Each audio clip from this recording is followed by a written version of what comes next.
আসসালামু আলাইকুম রহমতুল্লাহ। আপনারা জানেন যে আমাদের ব্রাহ্মণবাড়িয়া জেলা কসবা থানা কুটি চমুনি ইনশাল্লাহ আল্লাহ রহমতে প্রস্তুত রয়েছে যুদ্ধের জন্য, গাজওয়াতুল হিন্দ যুদ্ধের জন্য প্রস্তুত রয়েছে। দেখেন আমাদের ব্রাহ্মণবাড়িয়া জেলার কসবা থানার কুটি চমুনির অবস্থা দেখেন, এই পরিস্থিতি।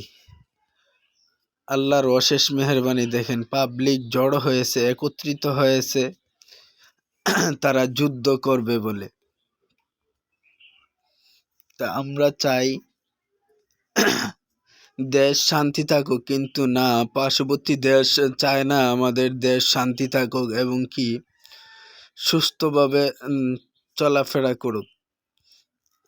পার্শ্ববর্তী দেশ চাইতেছে যে আমাদের দেশে একটা দাঙ্গা লাগিয়ে যুদ্ধ করার জন্য, এবং কি তারা দেখলাম কিছু বর্ডার পের হয়ে আসছে আমাদের বাংলাদেশেও। তো বাকিটা আল্লাহর ফয়সালা, আল্লাহ করবে।